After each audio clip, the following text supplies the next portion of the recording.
Les agradecemos muchísimo que hayan venido, ha sido una respuesta muy entusiasta a esta convocatoria un poco extraña. Bueno, no extraño la crítica a la tecnología y al poder, sino lo que queremos hacer, que es proponer que la tecnología y el poder deben evaluarse desde todas las perspectivas, desde gente y actores que no somos incluso científicos, ¿no? Que no somos tecnólogos, y que todos tenemos algo que decir, que todos de alguna manera sabemos que hay algo muy equívoco, muy tirano en la forma en las formas que asume a veces el desarrollo científico y tecnológico. Este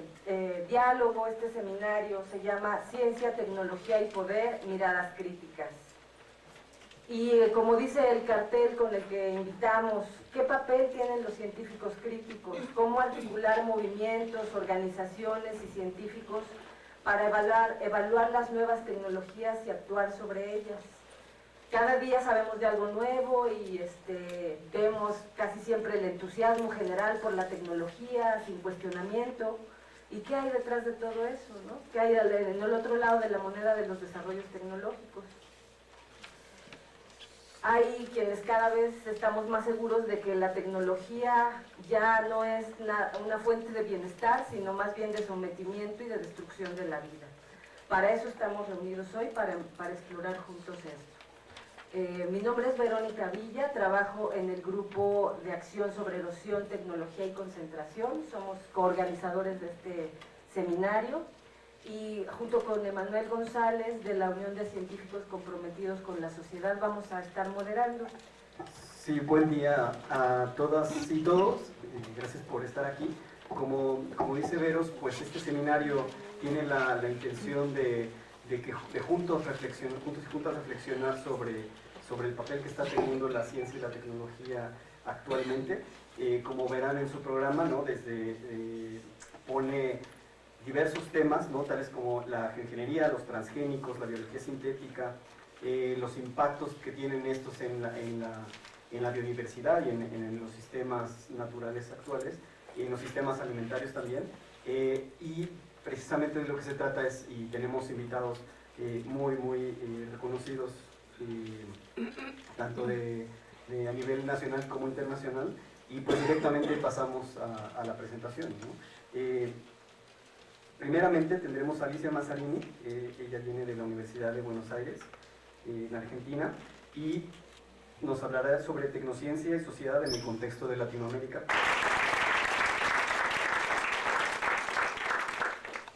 Bueno, buenos días a todos, un placer y un honor estar aquí. Soy argentina, soy de la UBA, pero amo mucho este país. Estudié en la UNAM, estuve exiliada en México en épocas de la dictadura y estudié mi carrera de biología aquí en la UNAM. Así que para mí es muy emocionante volver a estar aquí y compartir con ustedes las ideas que vamos a tratar de pensar juntos en este encuentro. Agradezco a los organizadores del seminario haberme invitado y a todos ustedes estar aquí. Y agrego a lo que se comentó ya que, bueno, intervengo en un grupo que se llama Red de Epidemiología Popular de la Ciencia Digna,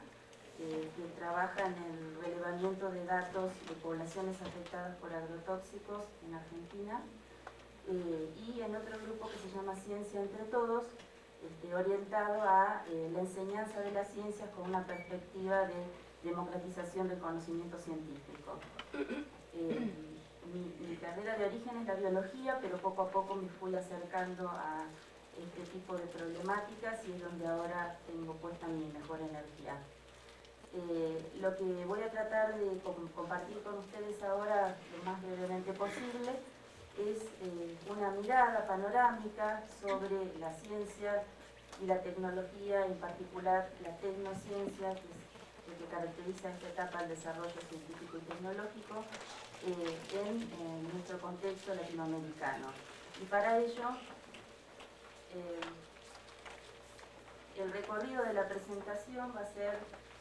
compartir algunas reflexiones acerca de la naturaleza de la ciencia, luego de las relaciones entre ciencia, tecnología y sociedad, un poco en una perspectiva histórica y también en nuestro contexto latinoamericano, el escenario actual y finalmente el desafío que como científicos necesitamos enfrentar en esta etapa. Sobre la naturaleza de la ciencia, que siempre es nuestro punto de partida, porque lo que pensamos y discutimos en torno a la comunicación, a la educación científica, a la democratización de la ciencia, siempre tiene que ver con la manera en que entendemos a la ciencia, en que la pensamos. Y en ese sentido, partimos de la base de contrastar dos miradas, quizás muy polares, quizás un poco temáticas, pero que sirven para instalar esta discusión sobre la ciencia. Una concepción clásica que es bastante hegemónica en todo el mundo, y en particular en nuestros países está muy instalada, que ahora vamos a compartir, y unas miradas alternativas que surgen de nuevos desarrollos en las últimas décadas de campos disciplinares, campos de la política también, que se instalaron en la reflexión crítica acerca de la ciencia, tomando a la ciencia como su objeto de estudio, de análisis y de controversia. Estas miradas provienen de la antropología de la ciencia, de la sociología de la ciencia, del campo CTS, Ciencia, Tecnología y Sociedad. En estas dos miradas polares, la mirada hegemónica se caracteriza por entender a la ciencia como un tipo de conocimiento universal, neutral, objetivo y que evoluciona linealmente, acumulativamente, desde la ignorancia hacia versiones cada vez más aproximadas a la verdad, ¿no? En contraste con esto, estas nuevas miradas proponen la idea de que el conocimiento científico no es universal, sino que es contextualizado, que se expresa y se desarrolla de distintas maneras en distintos contextos, que no es neutral, sino que siempre contiene valores, que no es objetivo, sino que la mirada del investigador, del equipo que construye ciencia, tiene que ver con el paradigma que está asumiendo, con el marco teórico, y de allí surgen las preguntas y el tipo de datos y de resultados que se quieren obtener,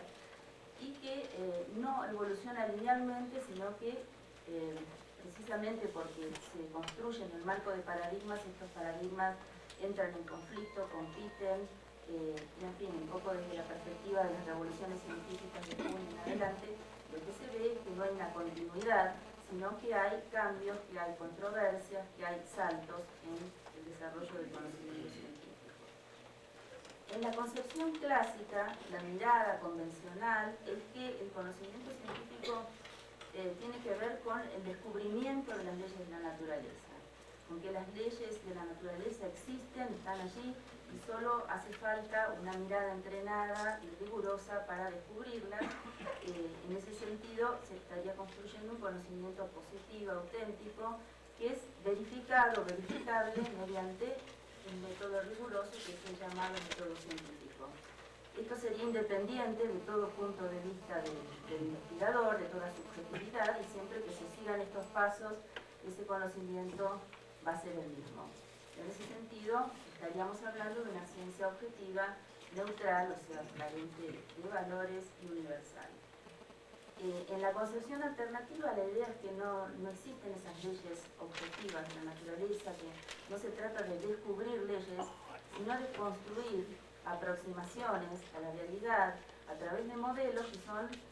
modelos perfectibles, provisorios, modelos parciales, aproximaciones a la realidad, y que lo observable, es decir, los datos, las llamadas evidencias, en realidad dependen del marco teórico que asuma el investigador. En ese sentido, no habría tampoco un método científico en el sentido estricto de la idea del método científico, de un único método que involucra ciertos pasos, ¿no es cierto?, que están en todos los manuales de ciencia, sino que habría diversas maneras de aproximarse, distintas metodologías que tienen que ver con el paradigma y también con el objeto de estudio. Yendo, por ejemplo, al caso de la biología, que es mi disciplina,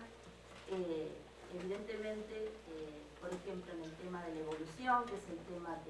en el que yo más he trabajado, si se asume un paradigma de cambio gradual y continuo, vamos a buscar cierto tipo de respuestas en los modelos que construimos. Si se asume un paradigma de cambio discontinuo, de un cambio que no es gradual, que responde a otro tipo de procesos, vamos a buscar otro tipo de modelos, otro tipo de métodos y vamos a tratar de responder otro tipo de preguntas. Y estamos hablando de un tema dentro de una disciplina. Imaginemos toda la diversidad de temas que hay en distintas disciplinas científicas y los distintos modelos que compiten muchas veces dentro de cada uno de ellos. Por otro lado, entonces, aquí está interviniendo la subjetividad, la creatividad, y en ese sentido la objetividad, la neutralidad y la universalidad quedan profundamente cuestionadas e interpeladas. Se complejiza muchísimo la mirada acerca de la ciencia y se asume que este conocimiento científico ha sido construido de un modo colectivo, social, que no tiene que ver con la lucidez o la brillantez de investigadores individuales, de genios científicos, sino de procesos sociales y de preguntas que están instaladas socialmente y al seno de cada disciplina. Bueno, acá las fotitos ilustraban un poco toda la diversidad de métodos, ¿no es cierto?, que se pueden usar en una disciplina como la biología, ¿no? Métodos que tienen que ver con el laboratorio, sí, como siempre se ilustra el método científico, el investigador experimentando en una mesada de laboratorio, pero en realidad el método científico no responde a un único patrón, no hay un único método científico, sino que tenemos acá investigadores trabajando a campo, trabajando con bibliografía en investigación teórica, trabajando con distintos tipos de pruebas, de materiales y de hipótesis. Por otro lado, desde el punto de vista epistemológico, hay una discusión adicional que me interesa dejar planteado, que es que tradicionalmente se acepta la idea de que existen distintos contextos en el proceso de construcción del conocimiento científico. Un contexto de descubrimiento que tiene que ver con la atmósfera cultural, política, religiosa, psicológica, ideológica de cada época, y allí sí se admite, digamos, que hay determinadas variables que tienen que ver con lo contextual, que están influyendo, ¿no es cierto?, en el momento en el que se plantea una hipótesis científica, pero para poder pasar a ser una hipótesis científica, esto tiene que pasar por la validación, la justificación por parte de los pares de la comunidad científica. Y esto es lo que se conoce como el contexto de justificación. Allí entonces entran estas variables de análisis, experimentación, de los argumentos, la validación de los datos. Volviendo al caso de la teoría evolutiva, que es el ejemplo que mejor me permite ilustrar esto, la teoría darwinista tiene que ver con un cierto contexto, digamos, político, geopolítico, ideológico de época, de auge del capitalismo, de expansión del colonialismo, de los viajes de los naturalistas en pos de nuevos territorios, junto con expediciones como la que experimentó Darwin, y también tiene que ver con una mirada, ¿no es cierto?, que de la economía, donde la competencia, la aptitud, la sobrevivencia del más apto son parte de la atmósfera cultural del momento. Ahora, estas ideas que impregnan la teoría darwinista, para ser validadas, requerían de ciertos elementos que el resto de los pares pudieran aceptar. Las evidencias del registro fósil, por ejemplo, las evidencias de la embriología, las evidencias que tienen que ver con la experiencia de los criadores, de la selección artificial, etc. Estas dos cosas juntas permitieron que esa teoría se instalara como una teoría aceptada y pasara a ser un paradigma dominante a partir de pocos años después de su presentación. El contexto de aplicación, que es el tercer contexto, es cómo esa teoría o cómo esas hipótesis científicas pasan a, digamos, articular distintas aplicaciones en el campo social. En el caso de la teoría evolutiva, cuestiones que tienen que ver con salud, con producción agropecuaria, etc. En general se aceptaba que las cuestiones éticas tenían que ver, la reflexión ética, el pensamiento crítico, debía estar puesto en el contexto de aplicación, es decir, en el momento en que estas teorías pasan a avalar desarrollos que tienen que ver con aspectos sociales concretos. Esta discusión acerca de cuál es el alcance de la reflexión ética está planteada en términos de que algunos historiadores y epistemólogos consideran también que desde el origen de la construcción del conocimiento científico la dimensión ética tiene que estar presente. Pero más allá de esta discusión, nos encontramos en una etapa donde otros historiadores de la ciencia consideran, sociólogos de la ciencia, consideran que esta distinción entre contextos ya no es legítima, porque por su escala, porque se da en términos de megaproyectos, porque se da en términos de grandes montos en la financiación, donde lo público y lo privado se desdibujan,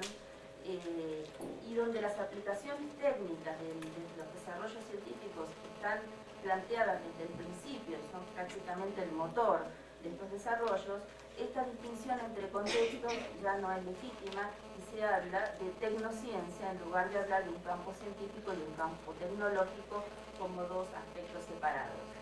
Yo creo que la idea de tecnociencia es útil para pensar esta etapa del desarrollo científico y en particular el impacto que está teniendo en nuestros territorios. Acerca de las relaciones entre ciencia y sociedad, haciendo un poquito de historia, partimos de un momento en el que después de la posguerra existe un importante entusiasmo, euforia en torno a las posibilidades y a los alcances de la ciencia, donde se considera, que hay una equivalencia entre ciencia y progreso social, donde la ciencia,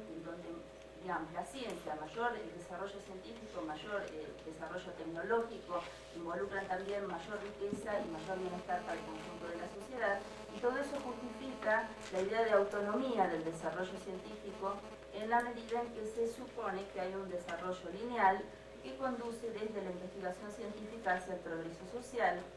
de modo que la libertad de investigación y el cheque en blanco para el desarrollo científico están justificados en la medida que cualquier investigación científica probablemente pueda conducir al progreso social.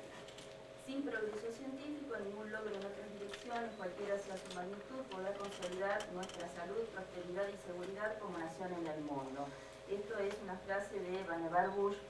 del año 45, uno de los directores del proyecto Manhattan. En torno a estas ideas de ciencia y bienestar social, se van instalando una serie de mitos. Es otro historiador de la ciencia, Sarewitz, reconoce 5 mitos que me parece que son significativos para pensar y desarticular la visión hegemónica que se ha instalado respecto a la ciencia, tanto en la educación científica como en la divulgación científica, en los medios de comunicación y demás. Uno de ellos es el llamado mito de los beneficios infinitos, que plantea que la ciencia y la tecnología son indispensables para mejorar la calidad de vida, que siempre el desarrollo científico y tecnológico va a contribuir a ello. Otro es el mito de la libre investigación, que recién mencionaba, es decir, la política de cheque en blanco, donde se asume que cualquier investigación científica que sea de calidad o llamada de excelencia por los estándares hegemónicos actualmente, es decir, que se pueda publicar en las revistas internacionales, van a ser potencialmente útiles para el bienestar social. El mito de la responsabilidad, que tiene que ver con la idea de que son los científicos y los funcionarios políticos los únicos responsables de decidir las políticas científicas. El mito de la autoridad, que tiene que ver con que la ciencia y la tecnología, en particular la ciencia, se considera un conocimiento superior al resto de los conocimientos, y en ese sentido una especie de árbitro para resolver todo tipo de conflictos sociales. Y el mito de las fronteras sin límites, que es que todas las preguntas, los problemas y los desafíos que tiene la humanidad se pueden resolver en términos de desarrollos científicos y tecnológicos, incluso los daños que provoca la propia tecnociencia. Bueno, voy a acelerar porque tenemos poquito tiempo. Esto se empieza a romper en la década del 60 con los impactos que va teniendo, digamos, distintos desarrollos tecnocientíficos. Se genera una desconfianza en la comunidad en general, en distintas sociedades se va expresando de distintas maneras. La política del cheque en blanco se comienza a romper, se quiebra ese optimismo y aparecen movimientos sociales fuertes en los 60 y en los 70 que cuestionan los impactos de la tecnociencia y el Estado tecnocrático. En los países del norte esto se expresa como un movimiento CTS que plantea estos ejes que venía mencionando, la idea de la ciencia como un proceso social, la idea de que hay impactos ambientales y sociales y de que hacen falta argumentos no técnicos para resolver las problemáticas sociales en las que están involucradas la ciencia y la tecnología. En el contexto latinoamericano, esto también se expresa de una manera particular con un movimiento que se llama Pensamiento Latinoamericano en Ciencia y Tecnología, que recuperamos ampliamente, donde diversos investigadores y intelectuales en la época plantean este cuestionamiento fuertemente la necesidad de entender la no neutralidad de la ciencia y la tecnología y en ese sentido de tener un desarrollo autónomo en nuestros países que responda a las necesidades del pueblo. Bueno, no voy a leer estas, eran unas citas de Oscar Barzazki, que es uno de los íconos más importantes de ese movimiento. En el escenario actual lo que nosotros vemos es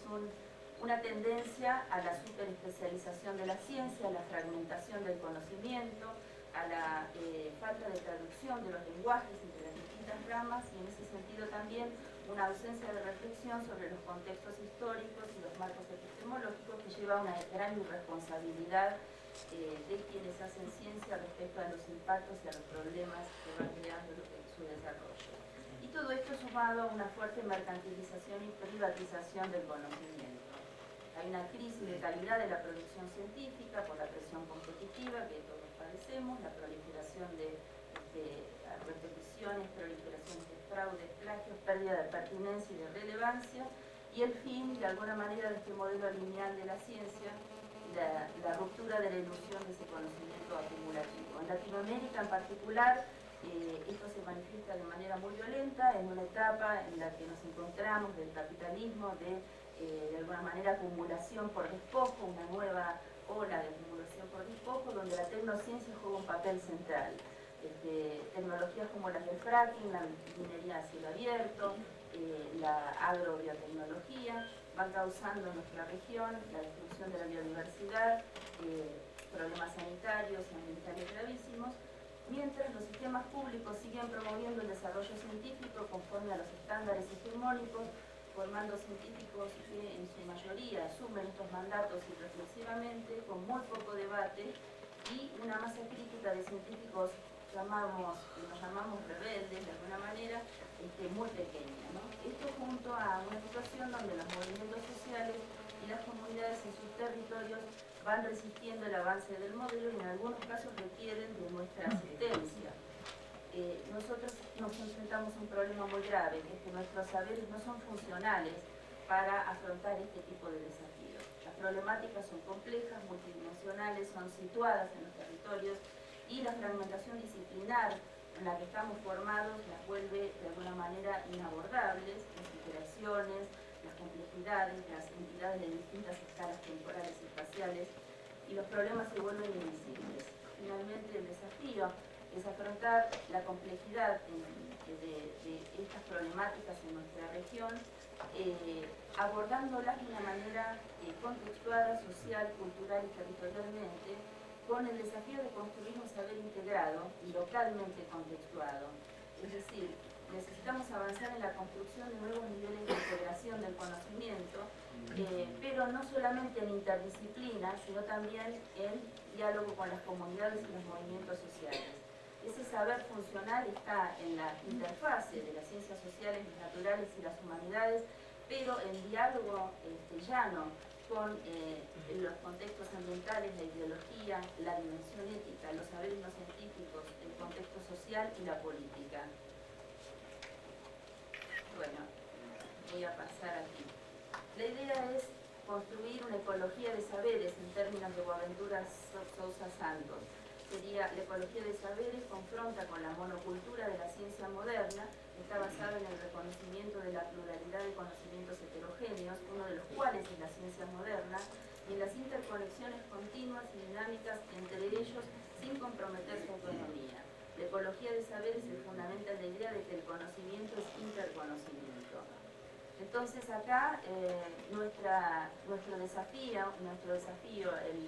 dilema es poder situarnos del lado izquierdo de estas dicotomías: complejidad versus fragmentación, holismo frente al reduccionismo de la ciencia contemporánea, incertidumbre versus la supuesta predictibilidad de los modelos científicos, pensamiento crítico situado versus la aceptación de los estándares hegemónicos, postura pueblocéntrica versus empresocéntrica, esto es en términos de Versace del año 70 y muy pertinente en la actualidad, diálogo horizontal versus el lugar de autoridad de la ciencia, y ecología de saberes versus el pensamiento abismal, que supone que del otro lado de la ciencia, el conocimiento contemporáneo y el derecho, hay un abismo, no hay nada. El reconocimiento de que existen todos esos otros saberes y dimensiones y ponerse en un diálogo horizontal con todo ello. Esta mirada, digamos, es pertinente y urgente, tanto en el ámbito de la ciencia académica como de la dimensión divulgativa y de la dimensión educativa de la enseñanza de las ciencias. Y el desafío es entonces promover el pensamiento crítico y el diálogo de saberes para desplazar la toma de decisiones en ciencia y tecnología de manos de los expertos, de los tecnócratas, de los científicos, al conjunto de la sociedad. Bueno, eso es todo. Gracias.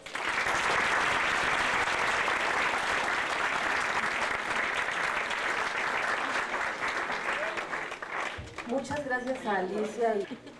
Andrés. Pues varios ya lo conocemos, lo presentó brevemente Manuel. Es muy interesante. No sé si hagan falta otras. Yo titulé a mi ponencia un poco diferente, como que ven. La llamé La subsunción de la tecnociencia bajo el capital mundial en la obra del movimiento socioambiental y de la resistencia anticapitalista del mundo. La actual ciencia y tecnología, a pesar de su extraordinaria complejidad en curso vertiginoso de autorrevolución permanente, forma en efecto una totalidad en curso cuya lógica profunda no resulta suficientemente evidente ni para quienes la observan apologéticamente, para quienes la practican, pero tampoco para quienes intentan cuestionarla apresuradamente, denunciarla valientemente e incluso confrontarla revolucionaria pero espontáneamente. La integralidad de esta tecnociencia fue originalmente analizada y presentada críticamente por Karl Marx bajo su idea de subsunción formal y real de las fuerzas productivas, y 70 u 80 años después también fue filosófica y oscuramente criticada por Martin Heidegger bajo su idea del Gestalt, sujeto a la metafísica de la modernidad. Cuestionamientos básicos de los cuales se han desprendido otras innúmeras problematizaciones disonantes, divergentes, convergentes, antepuestas, completamente nuevas, antinómicas, etc. Cuestionamientos filosóficos, políticos y económicos, sin los cuales también resulta imposible ubicar hoy en día el mapa teórico e ideológico de posiciones complejas que caracterizan a todos los cuestionamientos actuales. Por desgracia, la totalidad histórica de la tecnociencia y su ominosa presente capacidad política de definir el curso esencial de la vida presente no se puede cuestionar con suficiencia mediante solo una activa, permanente y rabiosa denuncia de su conexión con el dinero, ni siquiera con otra detallada denuncia de los intereses crematísticos de las empresas transnacionales que las gobiernan. Sobre todo porque dichas actividades, aunque indispensables en la lucha en contra de la catástrofe civilizatoria actual, no logran, sin embargo, desentrañar en su esencia la complejidad operativa y la verdadera profundidad que nutre a esta relación de dominación y poder. Aunque la urgente denuncia de la conexión oculta del poder económico y la hiperconcentración privatizada del capital con la crisis y el colapso ambiental del mundo, debería ser una evidencia movilizadora masiva, como tal respuesta en realidad no está ocurriendo ni siquiera en tiempos de crisis terminal o colapso civilizatorio como el actual, resulta obligado para todos nosotros asumir que estamos enfrentando relaciones de dominación con formas y contenidos materiales que resulta indispensable conocer, reconocer y reconocer para impulsar el cambio cada vez más urgente que hoy requerimos en el planeta. Para la inmensa mayoría de todos los sujetos subalternos, resulta una cuestión de vida o muerte el freno inmediato y exitoso de una serie profundamente especulativa de todo tipo de iniciativas tecnocientíficas, así como la búsqueda de alternativas colectivas inmediatas para reorganizar la relación de la sociedad con la naturaleza. Lucha que engañosamente parece ser más evidente y legítima conforme se acentúa cada vez más el hundimiento socioambiental del mundo. Pero lo cierto es que conforme dicha crisis se profundiza, junto con el descontento y la rabia anticapitalista, también suben los mecanismos de control social, de confusión y desmoralización del diversificado sujeto social y las apuestas neoliberales de escaparse hacia adelante con teorías científicas, cálculos hipersofisticados y supercomplejos, así como respuestas tecnocientíficas cada vez más osadas y espectaculares. Como ejemplo,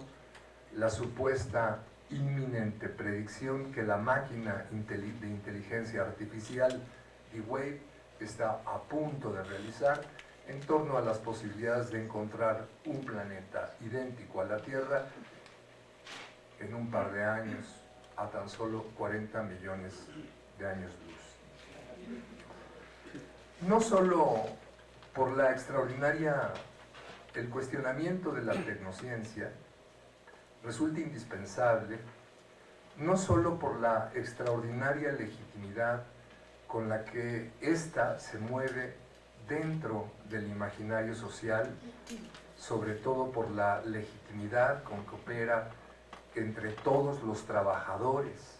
encargados de producir la revolución permanente de la ciencia y la tecnología, sino también por la forma en que dicha tecnociencia forma parte nodal de las relaciones políticas y militares de la dominación del mundo entero, no solo dentro de las relaciones hegemónicas de dominación internacional, sino mucho más allá de ellas,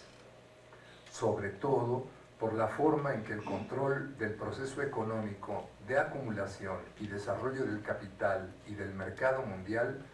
pasa justo por el modo en que cotidianamente ocurre el sometimiento material, cultural y civilizatorio de la permanente innovación científico-técnica. Una parte central de este nodo de dominación consiste en la forma en que el carácter contradictorio de la ciencia y la tecnología se han convertido en el supuesto carácter neutral de la misma. Neutralidad que apuntala a una visión de dominio unilateral, antropocentrista, de la relación entre la sociedad y la naturaleza. Ideas que han penetrado tan profundamente dentro del imaginario de quienes más seriamente han intentado cuestionar históricamente las reglas de la convivencia colectiva capitalista que durante más de 100 años se ha pensado ingenuamente que la mejor manera de proceder a gestionar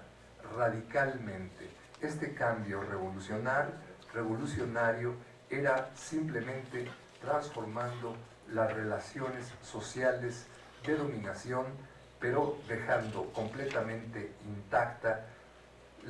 la sujeción de las fuerzas productivas dentro de este contexto global. Así, para mejor repensar estos procesos de dominación, vale la pena recordar algunas tesis que nos ayuden a postular nuevas mediaciones críticas frente a este problema. 1. El sentido común del actual activismo anticapitalista reconoce que la forma de la dominación está básicamente en el dinero, mientras que el contenido de la dominación es la mercancía. Cuando se denuncia, por ejemplo, que el agua no es una mercancía, que la biodiversidad no es una mercancía, que la naturaleza del propio ser humano no debería ser una mercancía, etc. Pero en realidad, la mercancía es una forma social milenaria, con 5 o tal vez 10.000 años de antigüedad, mucho más originaria y antigua que el dinero, siendo este una versión completamente desarrollada de la primera. Por lo mismo, el sentido histórico de las mercancías y el dinero no puede ser desentrañado apelando a acciones astutas, individualmente deliberadas, moralmente inspiradas en la perversidad o en la mezquindad de algunos grupos de banqueros, especuladores o empresarios coaligados en actividades conspirativas. La crítica de la economía política hizo de la forma mercancía la unidad contradictoria entre la forma natural y la forma social de la riqueza. Tiene como su parte central el estudio de la forma valor como la forma sintética de articulación reproductiva y comunicativa de un mundo original o naturalmente desarticulado, pero con la necesidad y la capacidad de socializar y universalizar progresivamente todas sus fuerzas, valores de uso, percepciones, sensualidades, saberes, imaginaciones, etc. La forma valor, desde el comienzo, fue una forma social contradictoria y enajenada que desempeñaba su misión conforme impulsaba el desarrollo de la propiedad privada y con ello la formación de redes de relaciones comerciales, primero intercomunitarias y luego intracomunitarias, como una red de redes cada vez más profundas y complejas. Siguiendo esta doble vía, sigue la múltiple vía de la propiedad privada de los objetos e instrumentos técnicos, la propiedad privada de la tierra y de la naturaleza en su conjunto,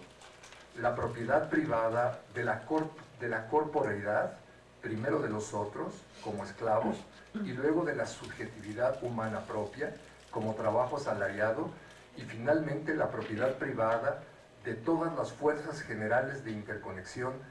de las que depende la creación misma o integración y control estatal de los territorios. De esta manera, la forma mercancía y el proceso de autonomización de su valor se transfigura en forma dinero, en propiedad privada de la tierra, en forma Estado, correspondiente a la situación mercantil simple o estado de clase, en forma capital, en forma trabajo asalariado o en forma Estado específicamente capitalista, bajo la figura de nación y bajo la figura de mercado mundial. El desarrollo de la forma valor entraña la construcción de lo socialmente necesario, la invisibilización de dicha sustancia social y el desarrollo de las correspondientes formas de expresión del valor, el cual a su vez entraña la creación de redes de relaciones sociales mercantiles y de funciones dinerarias progresivamente universales, dentro de las cuales se implica la universalización no sólo de las necesidades consultivas, sino también de las capacidades humanas, de manera que el desarrollo de esta forma es el desarrollo de una forma civilizatoria que ya lleva ocurriendo miles de años, generando cambios revolucionarios, resolviendo problemas histórico-materiales, lo mismo que inculcando y neutralizando procesos de cosificación y neutralización y mistificación de contradicciones y autodegradando de forma cada vez más alarmante a la especie humana. No casualmente, el desarrollo de la forma mercancía y de la forma dinero, muchísimo antes de que aparezca cualquier forma de capital, está orgánicamente asociado con desde sus más remotos orígenes clásicos, no solo con la división clasista entre el trabajo manual e intelectual, según lo estudian Sonretter y Thompson, sino al desarrollo del pensamiento abstracto y la sensualidad abstracta, al cálculo mercantil y astronómico, a las matemáticas y a la geometría puras, al urbanismo, a la música occidental, a la cartografía, la filosofía y la lógica formal, a las ciencias naturales y sociales tematizadas por Aristóteles, según lo han presentado y estudiado con abundancia Horkheimer, Adorno, Lefebvre, Müller, Kurnitsky, etc., así como al desarrollo del ordenador mecánico, que tiene 2000 años de antigüedad, conocido como el mecanismo de Antiquitera, creado por Arquímedes para el cálculo astronómico extraordinariamente preciso de todos los cuerpos celestes. Lo mismo que el desarrollo de las relaciones mercantiles también parecen tener consecuencias paralelas en el mundo maya y en otros lugares del mundo. Por el bien de nuestros esfuerzos críticos, no se puede hoy pretender confrontar al dinero, a la mercancía, al capital y al Estado, o así como a la moderna tecnociencia capitalista, sin conocer y sin asumir estas profundidades colectivas e históricas. 3. En todo proceso de dominación, la subsunción conocida como formal, en todo proceso de dominación, la subsunción conocida como formal establece originalmente el sentido inicial de tal relación de subordinación, pero al estudio de este proceso le falta la subordinación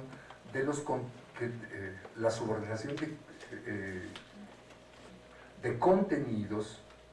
que exige un posterior proceso de control de todas las mediaciones materiales involucradas dentro de los procesos reproductivos que también pasan a ser dominados. También se requiere de un proceso de mediatización o búsqueda de formas de movimiento de todas las contradicciones que se van acumulando. El paso de la subsunción formal a la subsunción real del proceso de trabajo, de las técnicas industriales y agropecuarias, implica un dramático y revolucionario proceso histórico entre el siglo XVI y el siglo XIX,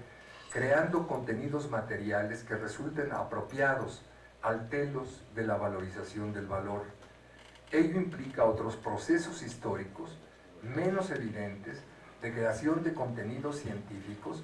que resulten adecuados a dichos cambios técnicos. Pero aunque este proceso fue cuidadosamente investigado por la crítica de la economía política entre 1861 y 67, y Grossman y Hessen retoman en los años 30 la investigación del problema, el conocimiento de toda esta discusión es hoy prácticamente desconocido. El desarrollo de los procesos de subsunción formal y real de las fuerzas productivas del proceso de trabajo, del proceso de reproducción y del proceso de consumo se han venido desarrollando de una forma extraordinariamente cada vez más compleja en el siglo XIX y en el siglo XX. No hay una continuidad ni siquiera entre lo que ha ocurrido en el siglo XIX y lo que comienza a ocurrir de manera cada vez más aguda en el siglo XX.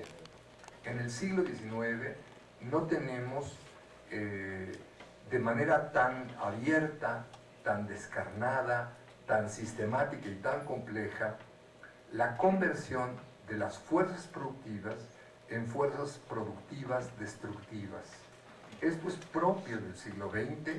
y se fragua, se decanta con gran profundidad entre la Primera y la Segunda Guerra Mundial, llevando adelante una revolución vehicular que va a dar pie a los paradigmas de la civilización petrolera que hoy en día dominan al conjunto de la Gestalt, diría Heidegger, de la Gestalt totalitaria, diría Veraza, que hoy subsume el conjunto del proceso de reproducción social. El estudio de estos procesos de sometimiento que imperan en el siglo XX requiere ir mucho más allá de los componentes que nos ha entregado tan cuidadosamente la crítica de la economía política de Marx. Esto creo que es un tema fundamental que se tiene que enfrentar al momento en que tenemos frente a nosotros una caterva de especulación no financiera, no bancaria, sino de especulación científico-técnica dominando la totalidad del proceso de reproducción. Toda la civilización petrolera, aunque lleve 100 años, ha sido una especulación carente de fundamento. Aunque haya elevado la población de 1.000 a 7.000 millones, el agotamiento del petróleo, ¿en qué deja esto? En una burbuja demográfica. Toda la especulación del directional drilling, la prospección 3D, las tecnologías offshore, la robótica submarina, para buscar nuevas fuentes fósiles, no solo el fracking, sino todas las técnicas para extraer tarzán, cristales congelados de metano en el fondo de los océanos, la extracción ártica y antártica. Todo esto es una propuesta absolutamente especulativa. El extractivismo desaforado, energético y minero, toda la minería a cielo abierto, toda la orquesta de negacionismos que se montaron durante el neoliberalismo, el negacionismo de la evolución, el negacionismo del genocidio en los campos nazis y el negacionismo del calentamiento global forman parte de lo mismo. La fiebre por los superconductores que dominaba en los años 80 como supuestos ahorradores y potenciadores de la energía a límites impensados, la sustitución de la electrónica por la fotónica, el desarrollo de los transgénicos, el colapso climático, no digamos la energía atómica, la terraformación de Marte, la minería planetaria, Titán como fuente de reservas de metano, la resurrección artificial de la energía nuclear, incluso a pesar del accidente de Fukushima, la ingeniería de materiales y la tecnología, las impresoras 3D que supuestamente van a obviar la importancia de las materias primas, las ciencias neuronales, las convergencias Bang, así las llama el grupo ETC, el uso del citoplasma y del DNA como moléculas de almacenamiento electroinformático, la medicina génica, la biología sintética, los biocombustibles, los bioreactores, el manejo de la biomasa y la síntesis de células generadoras de hidrocarburos, las tentativas de privatizar actualmente la totalidad del flujo informático y todo el gatopardismo verde y de hiperconcentración gigantista de las llamadas tecnologías alternativas, los megaparques eólicos, los megaparques de energía solar, las geoingenierías y la búsqueda de estrellas con sistemas planetarios y planetas habitables. Todo esto forma los temas especulativos de todos los días con los que nos quieren, digamos, administrar este proceso de construcción de dominación total del mundo actual. Yo pienso y concluyo que para enfrentar esta extraordinaria complejidad es que coincido plenamente con mi colega en que es necesario entrar en serio a la reconstrucción crítica de todos los procesos históricos que han llevado paulatinamente a la construcción de este Gestell totalitario y a la degradación ambiental del mundo. Gracias.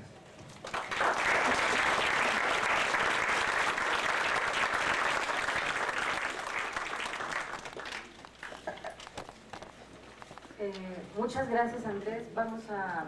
pasar a la ponencia de Silvia. Bueno, buenos días a todos.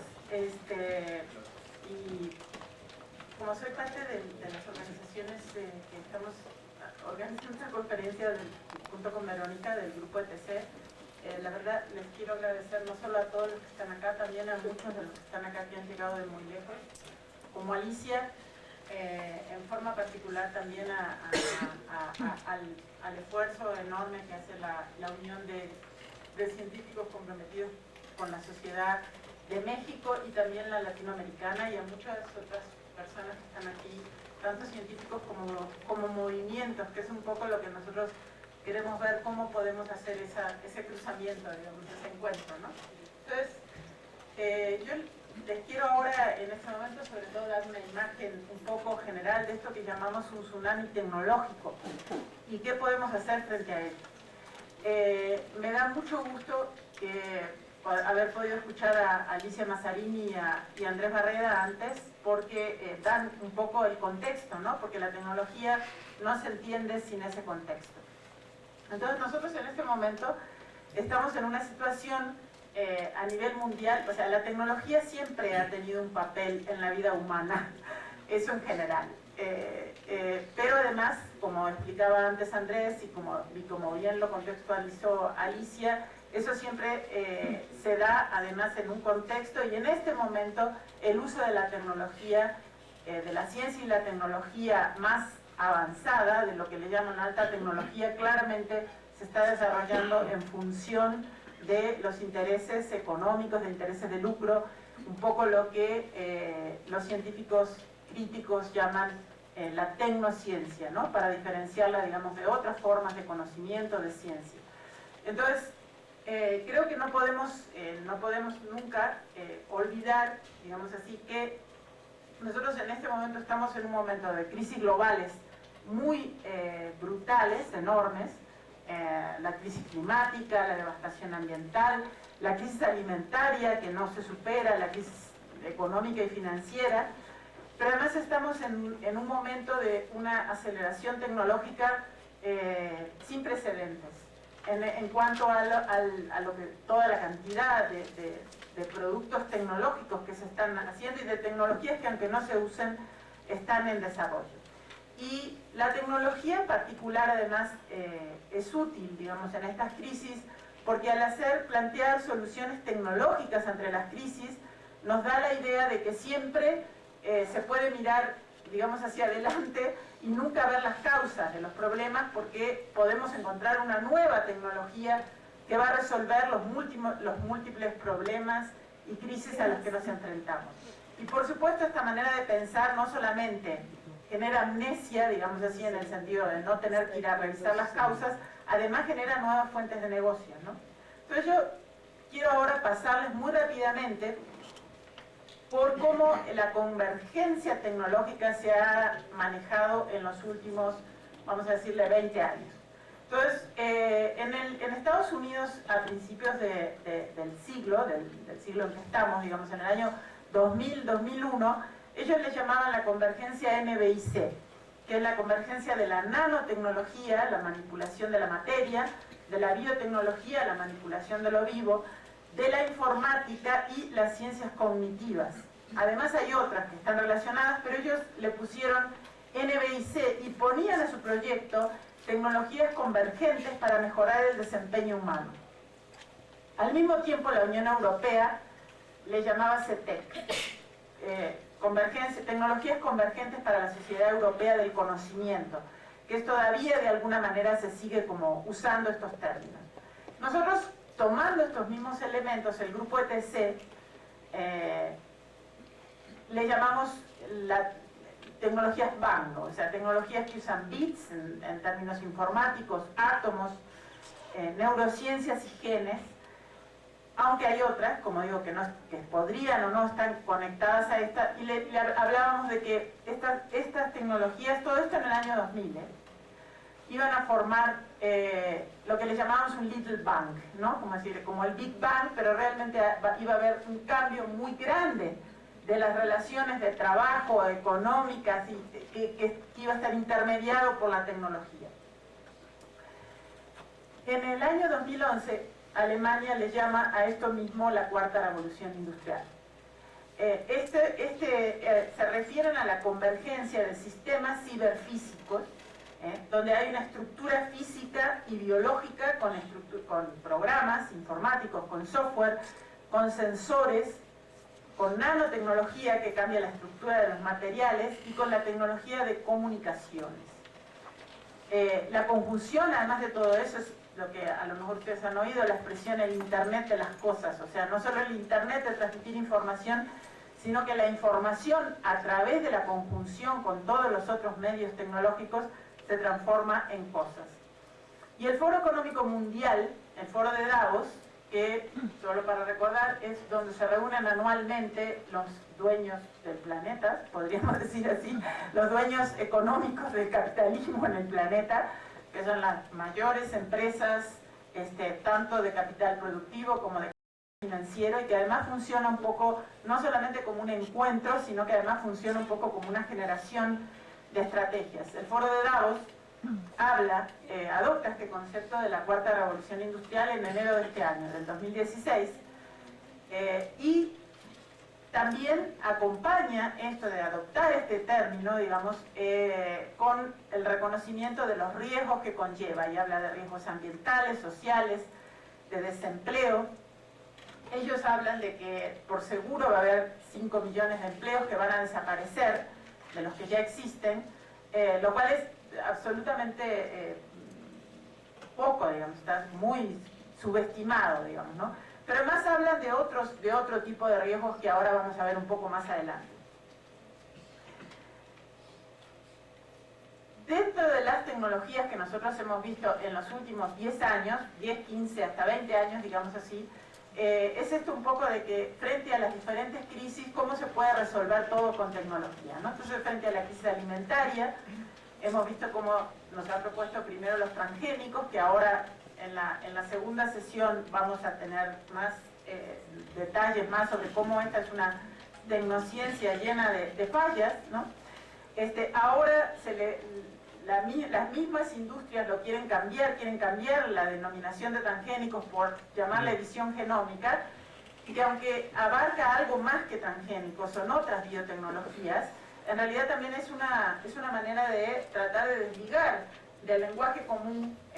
a los transgénicos de todas las otras nuevas biotecnologías. Entonces, en la parte energética se habla de biocombustibles, se habla también del uso de cultivos y árboles transgénicos, pero además de biología sintética, que es la biología, digamos, ya basado en las leyes de la biología y el comportamiento de los seres vivos, el construir sintéticamente genes y hacer que interactúen, digamos, ¿no? con los seres vivos, pero también usados como plataformas para construcciones. Como les decía antes, en este momento las biotecnologías junto con las nanotecnologías y la inteligencia artificial y las neurociencias, realmente a nivel, digamos, de estas tecnociencias, digamos, más avanzadas, es difícil de definir dónde empiezan y dónde terminan. Por ejemplo, la biología sintética depende completamente de los programas informáticos, pero a su vez depende de la biología, pero a su vez interactúa con los nuevos materiales, ¿no? Bueno, en la crisis climática se nos plantea el uso de la manipulación del clima, o sea, de nuevo, no ir a las causas, no reconocer de dónde sale la crisis climática, sino medidas tecnológicas o de mercado, fundamentalmente, pero extremas, que implican seguir con el mismo ritmo de emisiones que tenemos,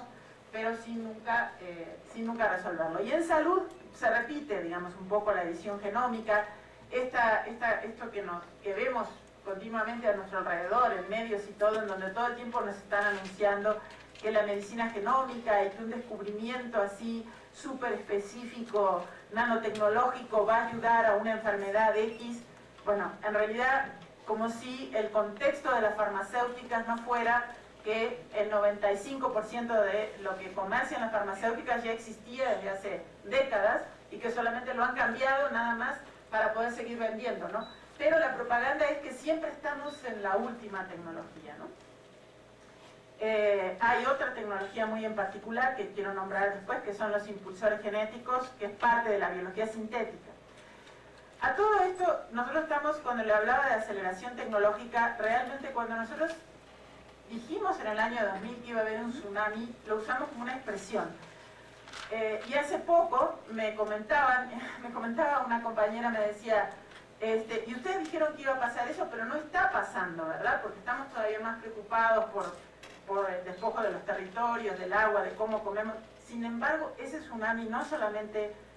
está ocurriendo, sino que tiene dimensiones que pasan para el nivel de la dimensión brutal de manejo tecnológico y que tiene que ver con la dominación, están pasando bastante desapercibidos del radar generalizado, no digo, digamos, de los que estamos siguiendo específicamente.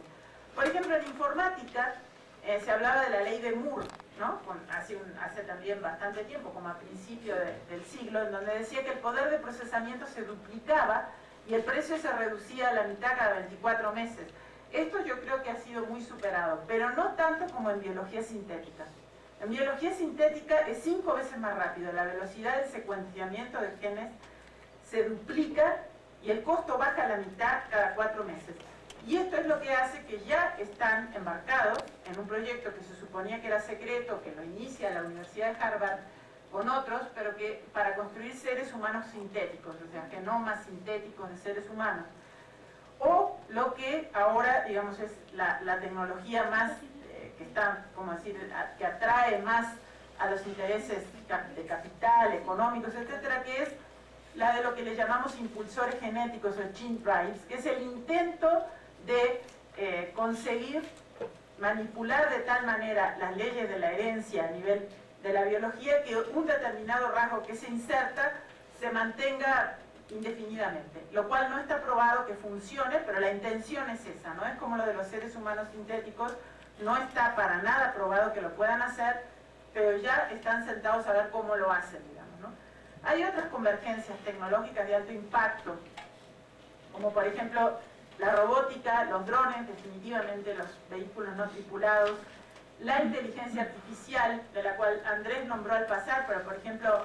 científicos como Steve Hawking, Elon Musk, hicieron una alerta hace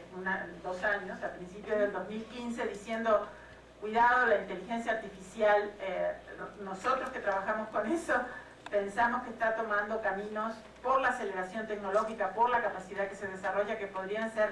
imposibles de controlar. Nosotros estamos además en sistemas de vigilancia que básicamente son de panóptico. En esta misma charla que estamos teniendo tenemos interminables cámaras, pero además todos ustedes tienen teléfonos, etcétera. Todo eso se vuelca en redes sociales con nuestra participación en la mayor parte de los casos y en muchos casos sin nuestra participación, o sea, cámaras de vigilancia en todos lados. O sea, hemos llegado a un momento en donde toda esta conjunción de tecnologías hace que los sistemas de vigilancia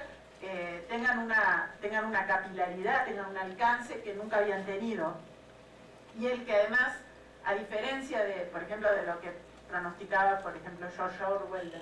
en 1984, o Aldous Huxley en Un Mundo Feliz, y se imaginaban que este sistema de vigilancia, de panóptico total, iba a ser resistido, y entonces nos ponían a la gente, a todos, digamos, en esas utopías ponían a la gente abrumada y, digamos, porque estaba siendo oprimida y todo eso, y nunca se imaginaron, como podemos ir a cualquier escuela secundaria y ver que todos los chicos y chicas no hablan ya más unos con otros, sino que se están mandando mensajes a través de su teléfono, pero están felices. Entonces tenemos un problema grave, digamos así, con respecto a cómo ha derivado la tecnología y el uso de la tecnología y la vigilancia, ¿no? Bueno, y la biología sintética, como nombré antes, y la inteligencia artificial, que además en la carta esta de Steve Hawking y Elon Musk y otros científicos, ellos están sobre todo preocupados por los usos hostiles y los usos bélicos. O sea, todo esto que les decía antes, esta convergencia tecnológica, tiene además una serie de impactos y de usos que conocemos y que no conocemos, pero que se pueden usar. Por ejemplo, el detectar el microbioma particular de seres humanos y particular de ciertos lugares en donde se comparte el microbioma, porque se comparte el barrio, porque la familia, porque la comunidad, etc. Compartimos los mismos microbios, a eso se le llama microbioma, ¿no? Entonces, esos microbios además crean una huella que es como la huella digital o la huella del ADN, o sea, crean una huella particular. El uso, por ejemplo, de esto con biología sintética, el reconocimiento a través de redes por el internet de las nanocosas y las comunicaciones de muchas otras formas, hacen que en un mundo totalitario y controlado por intereses económicos y por el interés de que no haya ninguna forma de protesta, son temas, digamos así, realmente desafiantes, ¿no? De cómo enfrentar este tipo de cosas. El Foro Económico Mundial de Davos planteó, junto con asumir la cuarta revolución industrial, planteó lo que pensaba que eran las 10 tecnologías de 2016 que iban a tener mayor impacto. Y no les voy a describir una por una, solo les quiero decir que la primera es biología sintética y el uso de la biología sintética para sustituir la producción de sustancias naturales y sustancias químicas, haciéndolos en tanques de fermentación con microbios a los cuales se les ha cambiado el metabolismo con biología sintética. Nosotros tenemos muchos documentos en el PC que hablan de esto y cómo esto significa en la práctica un despojo de, sobre todo, comunidades indígenas y campesinas, porque lo que se quiere sustituir son, digamos, principios activos de alto valor farmacéutico, cosmético y otros. Bueno, ellos además hablan de muchos otros, no hablan de muchos, hablan de 10, que ahora solamente les dejo ahí la lista, después van a poder acceder igual a la presentación. Pero miren lo que dice el mismo Foro Económico Mundial de Davos. Y yo lo uso porque estos son los que lo están haciendo, son los que controlan la tecnología. Y entonces dicen, el establecimiento de nuevas capacidades fundamentales que está ocurriendo con la biología sintética y la inteligencia artificial está particularmente asociado con riesgos que no se pueden evaluar en laboratorio. Una vez que el genio haya salido de la botella, existe la posibilidad que se hagan aplicaciones indeseadas o se produzcan efectos que no se podían anticipar al momento de su invención. Algunos de esos riesgos pueden ser existenciales, es decir, poner en peligro el futuro de la vida humana. Esto lo dicen ahora, ¿no? En este momento, y se refieren, digamos, a que un poco algo que a lo mejor cuando Andrés lo planteó, no sé si, como lo hemos hablado en otro momento, yo lo entendí, pero es algo así como que no se trata solo de quién posee la tecnología, es que el tipo de tecnologías que se están desarrollando tiene además, digamos, la posibilidad de darle forma también al mundo y a la propia gente que lo crea. O sea, es que ya no es una tecnología que está afuera, digamos así, como que alguien más está pensando en todo eso, sino que realmente además tiene que ver con esto. ¿Y qué pasa con todo esto que, digamos, yo les hago todas estas listas y Andrés hizo otras y podríamos hablar de mucho? Bueno, lo primero que pasa es que nunca ha habido en las sociedades industriales y sobre todo a partir del capitalismo tan poca capacidad de evaluación, de regulación y de mínimo control de las tecnologías. O sea, para esto además hay un discurso que se complementa perfectamente con los mitos tecnológicos que nos nombraba Alicia, y que por un lado hay una presión desde los que desarrollan la tecnología en donde dicen no se puede regular ahora porque apenas estamos comenzando, entonces ¿cómo se va a regular algo que no se conoce? Y cuando ya está en el mercado, entonces nos vienen y nos dicen es demasiado tarde porque esto ya está en el mercado, ¿cómo lo vamos a regular? Porque tendría un impacto económico enorme sacarlo del mercado. Este doble discurso, junto con el discurso de que sin la última tecnología todo lo demás es inútil y no vamos a poder ni competir ni asumir los desafíos alimentarios, farmacéuticos, etcétera, que oímos es así, es como un molino que se repite todo el tiempo y solamente cambia de tecnología y se repite lo mismo, entonces parece que sin eso no se podría sobrevivir, ¿no? Y sobre todo este enfoque extraordinariamente estrecho en que nunca se aplica el principio de precaución, de decir, bueno, hay ciertas tecnologías pero no sabemos lo que van a provocar, entonces no las vamos a lanzar al mercado o no las vamos a dejar que salgan al mercado. En lugar de eso se cambió completamente y entonces ahora siempre se piden evidencias de daño. No, ni siquiera evidencias de que sea bueno, sino me tienes que mostrar que hizo daño, algo que ni siquiera ha habido la suficiente apertura para poder investigarlo. Entonces, esta inversión hace que realmente no hay una forma de la sociedad de controlar esto, ni siquiera en términos bien reformistas. Yo no estoy ni siquiera cuestionando el capitalismo, sino decir un poco de principio de precaución en la regulación de las tecnologías que le llegan a la gente, digamos, cada día, ¿no? Bueno, esto está en proceso continuo de desmantelamiento, ¿no? Por ejemplo, ni siquiera se termina de asumir la bioseguridad en transgénicos y ya la industria está diciendo que todo eso no sirve para la edición genómica, entonces mejor no lo usamos. Eso es un discurso que ya existe, ¿no? Entonces, en estos mitos tecnológicos, que también Alicia nombró, está este mito profundamente enraizado de que la tecnología, y cuanto más sofisticada y de alta tecnología y menos entendamos de qué se trata, seguramente es positiva y es un progreso. O sea, es un mito, digamos, porque muchas veces no lo conocemos, ¿no? Entonces, nosotros ahí queremos decirles, queremos devolverles, y en el próximo panel yo creo que lo van a mostrar claramente, no es necesario que una tecnología sea buena, ni siquiera que funcione, ni que sea mejor que las existentes para que llegue al mercado.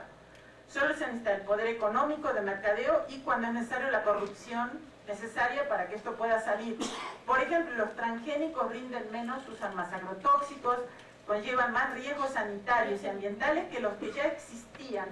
que eran de las mismas compañías. Y la única razón por la que están en el mercado es porque le conviene a esas empresas. Entonces, no quiere decir que una tecnología, porque sea nueva o haya venido después, sea mejor que la que ya existía. Eso se comprueba con muchas tecnologías, ¿no? Entonces, frente a eso, nosotros en ETC tenemos algunos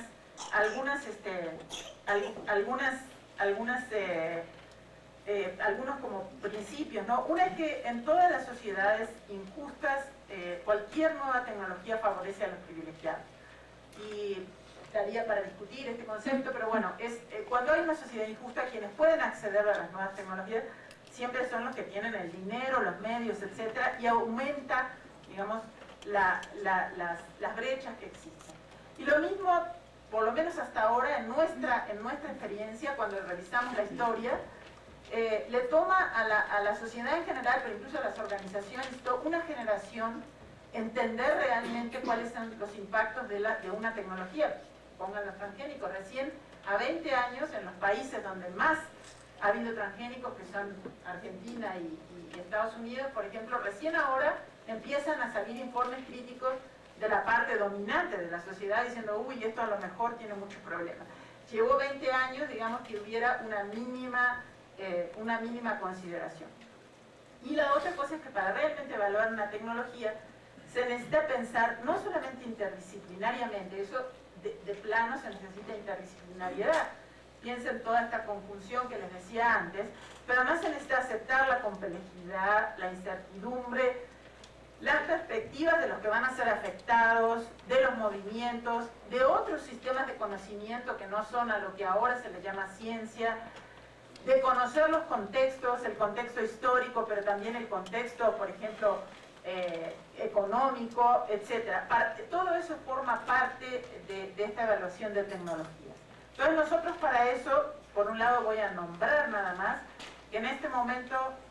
Naciones Unidas, después de haber desmantelado todos los organismos que tenía para tener una mínima, incluso monitoreo del horizonte tecnológico, ya no solo de pensar en precaución, sino de saber a ver qué estaba pasando con la tecnología. Naciones Unidas desarmó todo eso, desmanteló todo lo que tenía porque fue una presión de las transnacionales, porque además veían, digamos, que venía este tsunami, entonces decían, no queremos que haya nada que pueda decir ni siquiera que viene el tsunami. Entonces, pero en este momento, digamos, a partir de la discusión de muchas causas, se ha repuesto algo que se llama mecanismo de facilitación de la tecnología. Incluso fíjense que el título es muy positivo, digamos, a la tecnología, pero dentro de eso se establece un foro anual de ciencia, tecnología e innovación que por ahora es abierto, esto se estableció el año pasado. Entonces por ahora es abierto y hace que pueda haber una discusión bastante abierta y no solamente cerrada a la promoción de tecnologías. Sin embargo, nosotros desde TC pensamos que todo eso no es suficiente. Por eso desde hace ya en realidad hace ya 10 años estamos trabajando en seminarios, talleres y discusiones con científicos críticos, con gente que trabaja en departamentos de tecnología, pero sobre todo con movimientos sociales, con organizaciones, para saber, bueno, ¿qué hacemos frente a esto? Porque las verdaderas evaluaciones de la tecnología solamente se pueden hacer cuando podemos conjuntar todas esas visiones y no dejar que nos empujen, digamos así, a partir de todos estos mitos tecnológicos. La imposición por el poder económico, por los gobiernos que lo van a apoyar porque están coludidos y corruptos por el poder económico, eso está garantizado. Entonces, eso va a suceder porque sucede. Entonces, lo que nosotros necesitamos es ver cómo hacemos desde otro punto de vista. Y para mí, el mejor ejemplo de todo eso, por ejemplo, hay tecnologías claves que han sido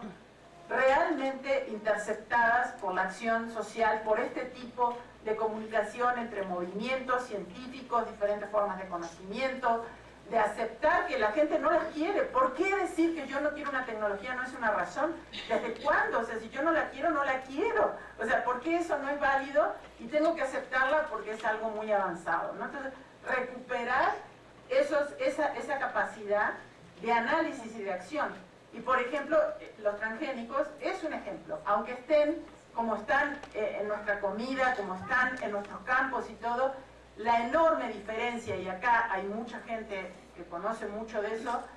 la enorme diferencia, por ejemplo, con la revolución verde, que es cuando introducen los agrotóxicos, cuando toda nuestra comida es legítimo que la llenen de veneno y que ni siquiera lo tengan que etiquetar, y que lo que se tenga que etiquetar es lo que no lo contiene, que es una inversión brutal, ¿no? Entonces, ¿cómo pasó eso? Pasó porque la gente, todos, nos fuimos, digamos, engañados y aceptamos el paradigma de que los híbridos y los agrotóxicos iban a desarrollar en sentido positivo a la agricultura.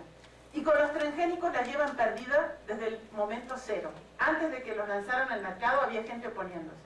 Y hoy en día en todo el mundo la mayor parte de la gente se opone. Que los impongan, que los contaminen y todo es una lucha que estamos dando y tenemos que dar. Pero la batalla de la colonización de la mente en los transgénicos la tenemos ganada. Entonces,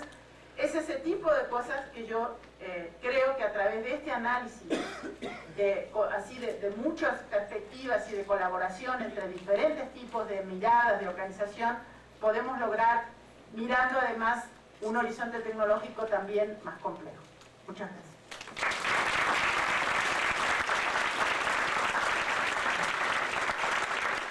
La doctora Elena Álvarez Bulla se especializa en genética molecular, desarrollo, ecología y evolución de las plantas,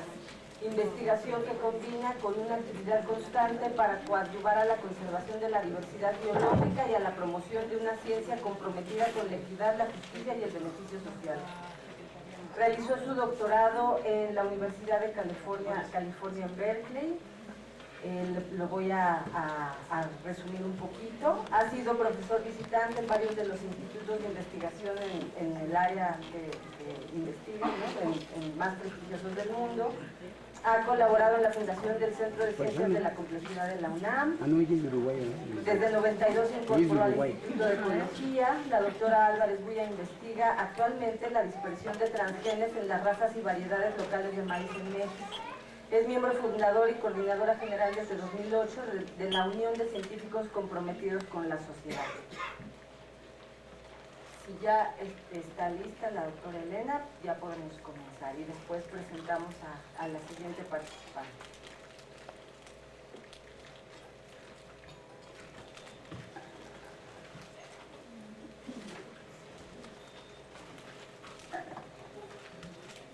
A todos los ponentes les hemos pedido 20 minutos, entonces igual aquí vamos a estar checando. Bueno, pues muchísimas gracias a ETC por esta magnífica iniciativa que, coincidiendo con la conmemoración de 10 años de este esfuerzo colectivo científico que implica el haber generado la Unión de Científicos Comprometidos con la Sociedad, pues nos pareció de las mejores maneras de poder conmemorar y festejar que hemos podido tener estos primeros 10 años de trabajo colectivo. Y pues lo que yo voy a hacer, después de la magnífica introducción y antecedentes filosóficos, epistemológicos, históricos, económicos, incluyendo las participaciones muy lúcidas, que ciertamente abren un debate y reflexiones muy profundas, quiero tomar el caso particular de los transgénicos, de la biotecnología y de todas estas otras tecnologías de las cuales habló Silvia, que constituyen un conjunto de técnicas cada vez con menos ciencia. Y en esta discusión que nos planteaba Adolfo Gili, o Adolfo Gili, perdón, no sé la pronunciación perfecta, pero creo que este ejemplo nos muestra cómo ciertamente los principios epistémicos de la ciencia son fundamentales. Esta lucha por esta parte de la objetividad de la ciencia, de la cual hablaba Bourdieu, por ejemplo, es fundamental. Y creo yo que hoy en día, dado el nivel de deterioro, de afectación de los sistemas de salud, del ambiente, de la comida, es imprescindible la participación activa, colectiva y profundamente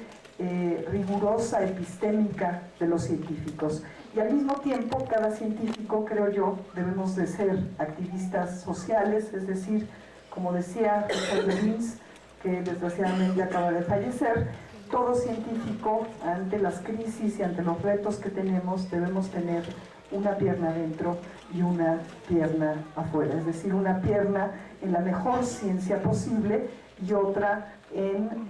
el activismo social con una ética intachable y una conciencia social y ambiental clara. Entonces, yo quiero contrastar la ciencia campesina, que sin duda es otra manera importantísima y que ha demostrado su capacidad, que dio lugar, esta comunalidad campesina y ciencia campesina dio lugar a nada menos que, entre otras cosas, a la base diversa de la alimentación que hoy en día sigue llegando a todo el mundo. México aportó, gracias a esta cultura milenaria, más del 15% de las plantas que se consumen en todo el mundo. En el centro está el maíz, nuestro alimento básico, nuestro sustento no solamente alimentario, sino cultural.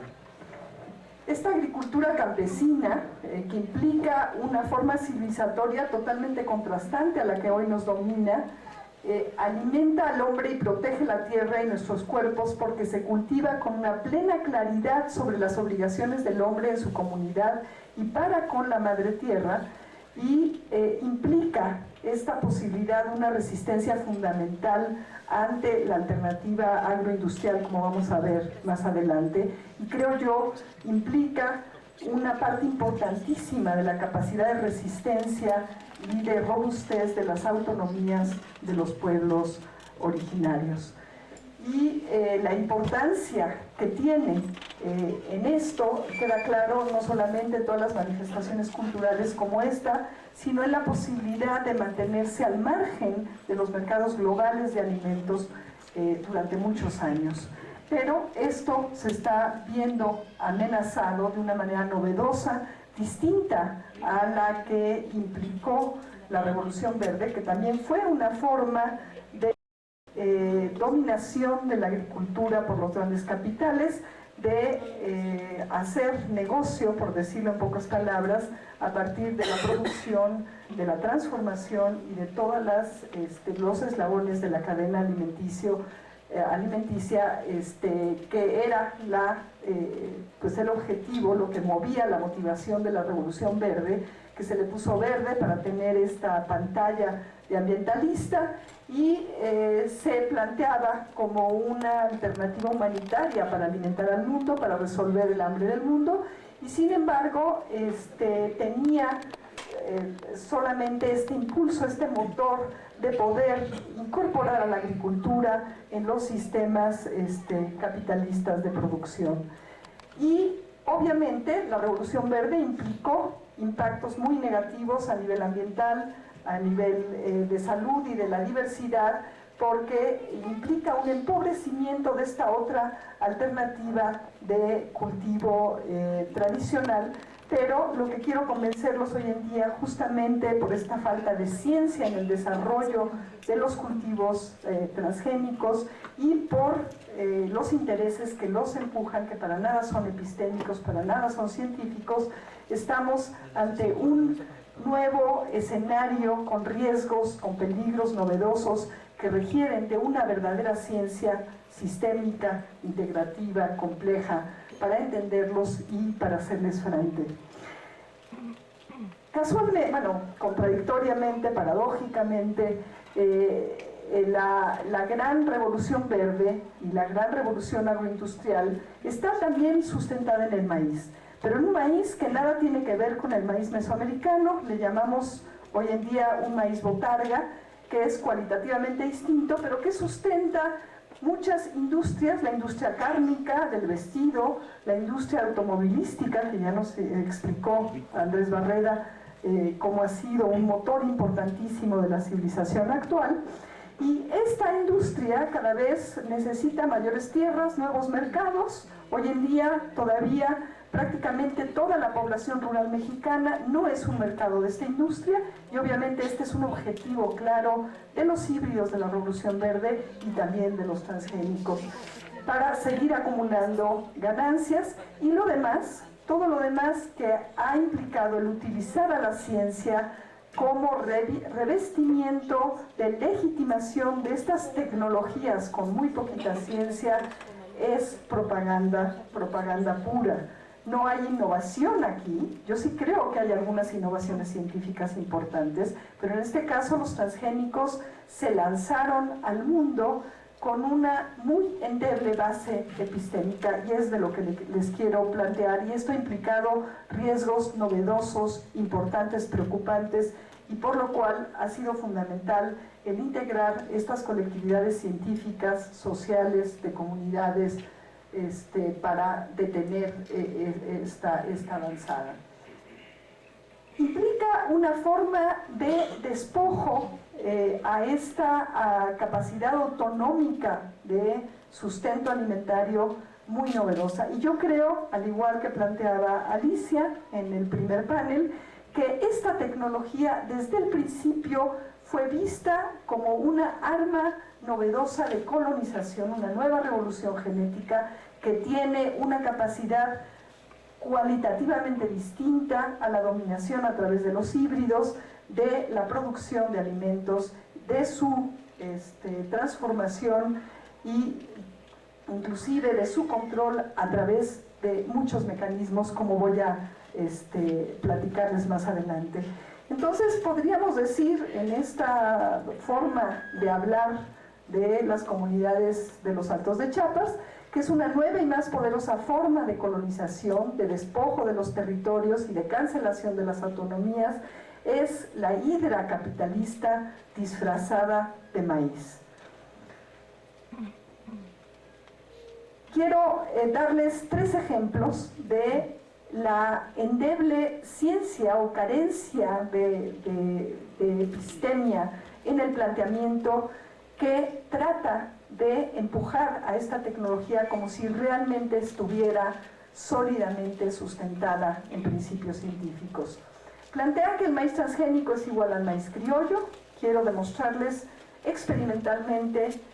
con resultados concretos que esto es falso. Plantean que los cultivos transgénicos se pueden controlar y plantean que los alimentos transgénicos no harán daño a la salud. Estos 3 argumentos fundamentados en una mal llamada ciencia son los que han servido a los colegas entusiastas de esta tecnología y sobre todo a los promoventes que quieren hacer negocio con la producción y distribución de alimentos, de que estas tecnologías están sustentadas en conocimiento válido, en ciencia, y por lo tanto podemos estar tranquilos de que son seguros y no implican riesgos. Son 2 las tecnologías, básicamente una línea de maíz transformado genéticamente que resiste a insectos, que por cierto no son plaga importante en México, y otra línea que es tolerante a herbicidas, o un herbicida que fue promovido como muy inocuo para la salud y el ambiente, y hoy sabemos, inclusive por la OMS, y digo inclusive porque desgraciadamente este organismo internacional también está muy cooptado por intereses corporativos, es reconocido hoy en día por la OMS que es un cancerígeno en animales, y si se tomaran en cuenta los datos de Sudamérica, sin duda alguna sería ya catalogado no como un probable cancerígeno en humanos, sino como un cancerígeno, sin lugar a dudas, también en humanos. Las contradicciones, riesgos, peligros e insuficiencias de esta tecnología se derivan de que están hechas con base en un paradigma totalmente ya rechazado en biología. En la biología de sistemas, que es la biología, que es el paradigma contemporáneo de la biología, que es a lo que yo me dedico. Y este paradigma es un reduccionismo dogmático que se postuló después del descubrimiento del ADN, que sin duda alguna fue un descubrimiento importantísimo, pero es un dogma que plantea que hay un mapeo sencillo, lineal y unívoco de cada pedacito de secuencia del ADN a cada proteína y a cada rasgo complejo de un ser complejo como somos nosotros o las plantas. Con este paradigma reduccionista se niegan todos estos riesgos, peligros e incertidumbres que se van anidando desde el nivel del material genético en el cual se hacen las transformaciones, pasando por el nivel integrado del genoma y los mecanismos dinámicos de herencia biológica que estamos lejos de entender a cabalidad, la integralidad de la fisiología de las plantas en su interacción con el ambiente y con los factores sociales, económicos, que van modificando y que van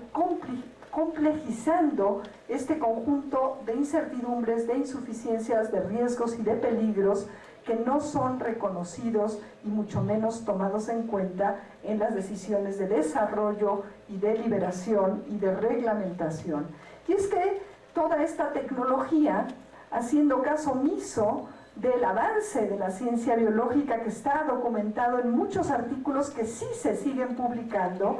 ergo la importancia del desarrollo científico crítico y vigilante de estas falacias tecnocientíficas, está fundamentado en este paradigma ya totalmente falso que plantea que el genotipo, el conjunto de genes, se pueden mapear de manera sencilla, simple, lineal y unívoca a los fenotipos. Este determinismo genocéntrico y reduccionista es lo que le da sustento a todas las tecnologías, incluyendo las nuevas que ahora dicen son más seguras, son más avanzadas, son más precisas. No pueden serlo porque todas ellas, de las cuales hablaba, incluyendo la biología sintética, están basadas en este paradigma. Versus un paradigma de sistémicas, un paradigma, de biología de sistemas, en donde las interacciones entre los componentes son fundamentales para entender la emergencia de todos los patrones, procesos que van dándose a lo largo del desarrollo de un individuo biológico complejo a partir de la fertilización de una célula femenina después de la fecundación. El genoma es dinámico, es fluido, las interacciones, como decía, entre los genes son importantes. La epigénesis, todos los procesos y mecanismos que ocurren independientemente de la secuencia lineal del ADN, ahora sabemos son muchas veces más importantes. Y un gen afecta varias características y varios genes afectan a un mismo rasgo. Entonces, si no entendemos este mapeo de los genes a los fenotipos con base en estos nuevos paradigmas de la biología de sistemas, estamos pues planteando desarrollos tecnológicos totalmente insuficientes y altamente riesgosos, y vamos a necesitar a esta verdadera biología contemporánea y a una ciencia muy activa y muy interdisciplinar, muy crítica, muy ética, no solamente para parar estos desarrollos, sino para ir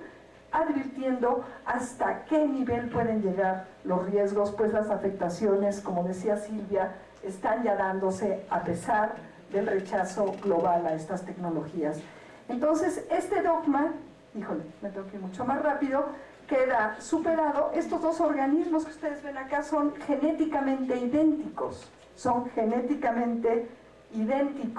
y sin embargo, fíjense ustedes qué distintos son fenotípicamente.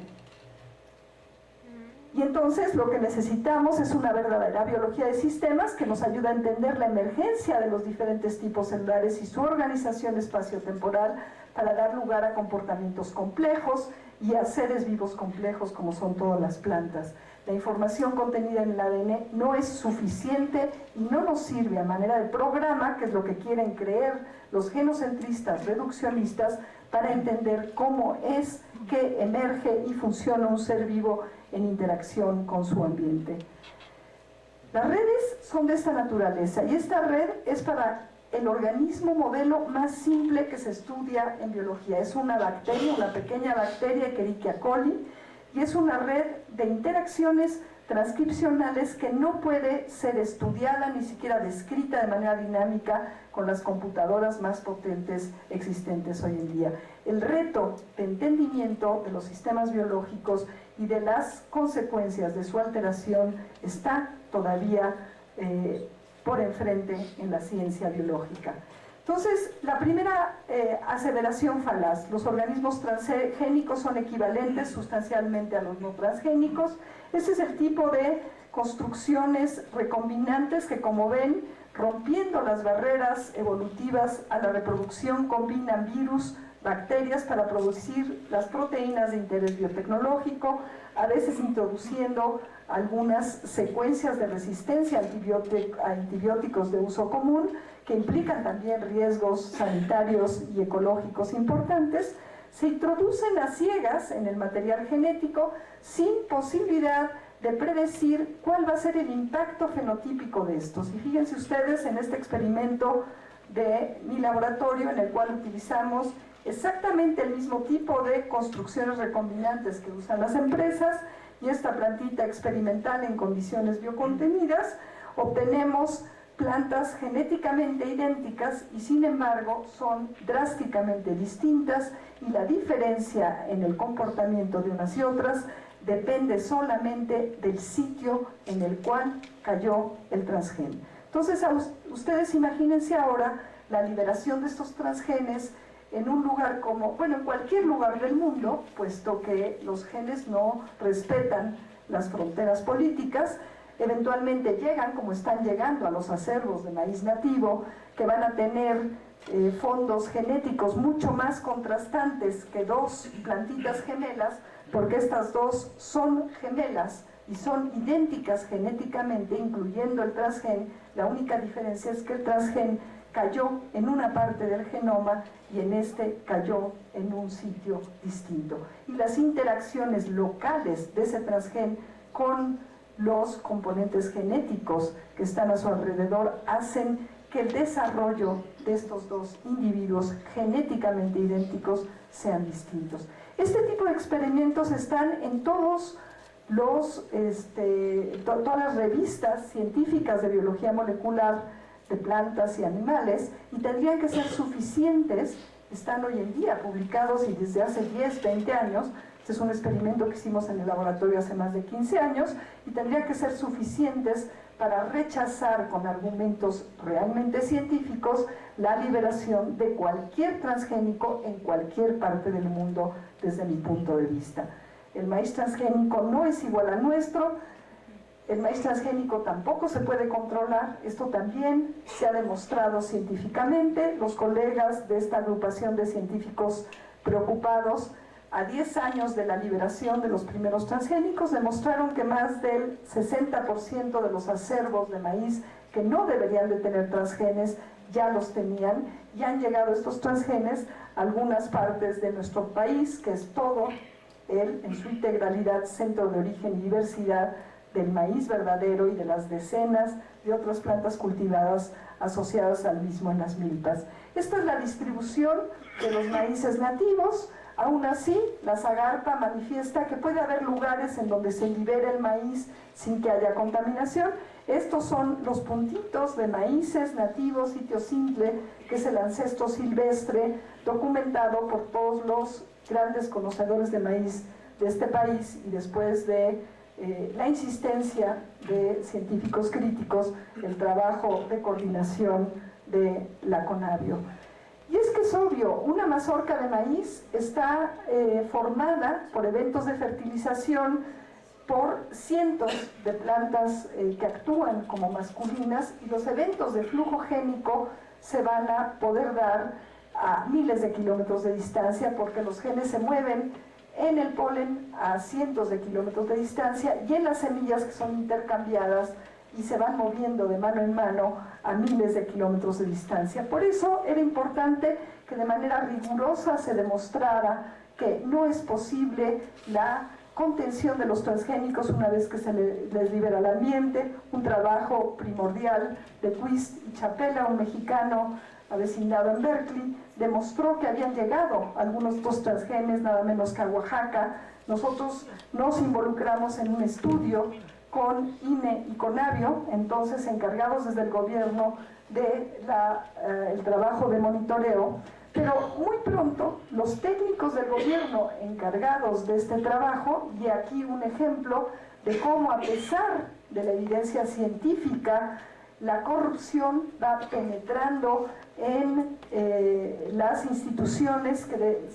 desde el punto de vista técnico tienen que ir validando estas tecnologías en los gobiernos, y pues no podemos decir nada más que hubo una corrupción, una amnesia. Esto fue publicado en La Jornada, y la misma persona que publicó un trabajo diciendo que no había que preocuparse, que los transgenes no estaban en Oaxaca, nunca habían estado o habían desaparecido, que publicó estas declaraciones en el 2002, 3 años después se le olvidó esta evidencia, la guardó en el cajón, y esta técnica de bioseguridad entonces en el INE ahora tiene un puesto más importante en el gobierno mexicano, es nada menos que la encargada de toda la bioseguridad del país, como premio a esta capacidad de olvidarse de datos científicos inconvenientes para ciertos intereses. La bioseguridad es una obligación del Estado, no es la promoción del uso de biotecnologías, que es a lo que se dedica esta instancia dirigida por la doctora Sol Ortiz, y lo único que podemos plantear en este caso particular es que ha habido, como se argumentó en el panel de la mañana, simulación, omisiones, colusión, amnesia, todo ello empujado o impulsado por intereses y colusión. Al mismo tiempo que sale este artículo científico de alto nivel desmintiendo los resultados de Quist y Chapela de que los transgenes no se pueden contener y que habían llegado a Oaxaca, sale en Poder y Negocio una declaración entusiasta de Monsanto anunciando que los transgénicos se iban a liberar en México porque no había por qué preocuparse. Entonces vemos aquí el famoso puertas rotativas, en donde se van sustituyendo los puestos de estos técnicos, de estos científicos encargados de validar esta tecnología desde su rigor científico y su seguridad en las diferentes instancias del gobierno mexicano, en colusión, por supuesto, con el país del norte. Nuestros datos, y aquí la importancia de la ciencia, como nos decía el doctor Adolfo Gili, y el mantener esta vigilancia fundada en estos mismos desarrollos científicos, pero con un valor epistémico por delante, para demostrar que había una falacia en todo esto y que, sin lugar a duda, estos transgenes se pueden mover una vez que se les libera. También hemos hecho modelos matemáticos por si la biología molecular no es suficiente, y es obvio que si no se hace un trabajo activo de contención de toda esta chatarra tecnológica que ha sido ya liberada al ambiente, estos transgenes se van a ir acumulando en los maíces nativos del mundo entero, con consecuencias indeseables para todos. Hay algunos casos de contaminación, es todavía reversible, la mayor parte del maíz nativo mexicano está libre de transgénicos todavía, gracias al manejo campesino y a todas las redes como las que están acá, que han estado trabajando para proteger este importantísimo recurso. Nos dicen que no hace daño, ya con esto voy a terminar, creo que me estoy alargando un poco, a pesar de que estos transgénicos, en más del 85%, son rociados por estos tóxicos que, demostrado por el doctor Carrasco, quien desgraciadamente nos dejó prematuramente, producen no solamente cáncer, sino daños, afectaciones al nacer. Y estas tortillas que nos están llegando tienen transgénicos, tienen glifosato, realmente están hechas de maíz o están hechas de este maíz botarga, que nada tiene que ver con el maíz nativo, que nos puede enfermar. Esto es lo que ahora estamos investigando activamente, puesto que como no han podido liberar el maíz a campo abierto gracias a una acción colectiva que ha detenido su liberación, están cooptando los mercados más grandes del mundo de maíz para seguir adelante con su negocio. Pero en Estados Unidos están surgiendo datos de la ciencia crítica también, de la ciencia realmente fundada en principios epistémicos, que alumbran hacia epidemias no infecciosas que muy probablemente están asociados a la acumulación de tóxicos y desencadenadas de manera importante, nada menos que por el glifosato. Este es el aumento de casos de autismo, que es alarmante en Estados Unidos, argumento que pueden deberse a una mejor capacidad de diagnóstico, pero un investigador en MIT ha puesto la atención sobre justamente el glifosato, no como causante único, simplista, sino como desencadenante de este aumento dramático que sigue el mismo patrón de aumento del uso y exposición al glifosato, de muertes por cánceres de órganos que son importantísimos para el desecho de sustancias tóxicas. Cuando una correlación se encuentra, puede ser una sola, producto del azar, pero cuando hay más de 20 enfermedades que están causando este patrón de aumento de mortalidad, corrigiendo por edad, puesto que en Estados Unidos ha aumentado la longevidad, surgen evidencias también más, surge la hipótesis clara de que puede haber causalidad y que esta causalidad tiene que ver con los factores de la agricultura industrializada y del uso de este tipo de cultivos transgénicos y sus agrotóxicos asociados. Este artículo, producto de una investigación de un grupo francés, fue muy polémico, fue tratado de ocultarse también como la evidencia de presencia de transgenes por los técnicos encargados de la bioseguridad en este país. Sin embargo, se ha vuelto a publicar y demuestra que estas ratitas, que ciertamente son propensas a tumoraciones, las mismas que ha usado Monsanto, pero en periodos de tiempo mucho más cortos, cuando se alimentan con productos transgénicos y o con glifosato, son mucho más propensas a presentar tumoraciones, se mueren más pronto. Y además de toda esta evidencia, de la magnífica evidencia de biología del desarrollo, de mi gran y queridísimo y extrañado amigo Andrés Carrasco, que demuestra en anfibios que el glifosato es un producto teratógeno que engaña al desarrollo como un morfógeno y entonces propicia la aparición de megacefalias, que son el tipo de teratogenias que están apareciendo en frecuencias alarmantes en las comunidades cercanas a los cultivos de soya transgénica. Pero, como decíamos, estos transgenes son títulos de propiedad, son una herramienta de colonización y además pues implican una transformación de raíz de la alimentación y de la forma de producir estos alimentos, con todos los impactos en salud, en cultura, en ambiente. Son maíces mucho menos nutritivos, mucho más engordantes, con altos índices glicémicos. Este es el maíz botarga, estos son los criollos, con grandes embriones. Aquí el embrión ha sido reducido, tienen altos contenidos de anticancerígenos, de fibras, de proteínas y de ácidos grasos de cadena corta. En fin, creemos que sí, la ciencia puede y debe descubrir esta evidencia y que poco a poco la verdad está siendo tan apabullante que no se va a poder tapar más, que no se va a poder olvidar, pero desde el punto de vista científico tenemos que tener claro cuáles son las dinámicas de estos procesos y por eso es que es urgente y es importante actuar ya, porque en algunos de estos procesos de derrama tecnológica, de chatarra, que se expulsa al ambiente sin realmente tener la capacidad de prevenir, porque así lo son los sistemas complejos, es muy difícil de controlarlos y de saber qué es lo que va a pasar cuando se intervienen de esta manera. Entonces, bueno, es un ejemplo, no quiero abundar más en todas las consideraciones más de contexto, más generales, puesto que ya se ha hecho. Es uno de los temas y de las razones de ser de la Unión de Científicos Comprometidos con la Sociedad, que hoy justamente cumple 10 años. Los invitamos a escuchar algunas de las otras, de los otros trabajos y temas en los cuales hemos trabajado de la mano de muchos colectivos.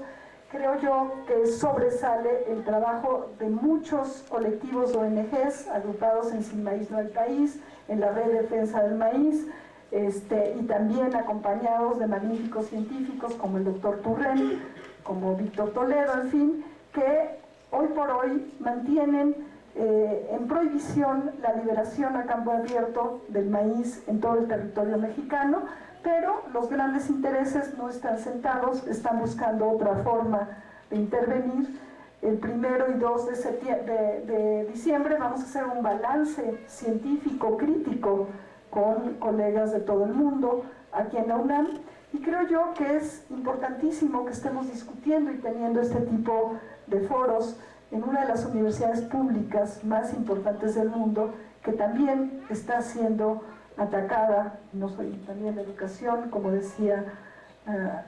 el doctor Gili. Y bueno, desde el punto de vista simbólico también es importante interceder, y para esto hemos generado también redes de colaboración y de acción con grandes artistas de México. Los invito a firmar esta propuesta del maestro Toledo, que incansablemente ha estado también apoyando la lucha a favor del maíz nativo. Y bueno, pues también vale la pena celebrar después de 10 años de trabajo y de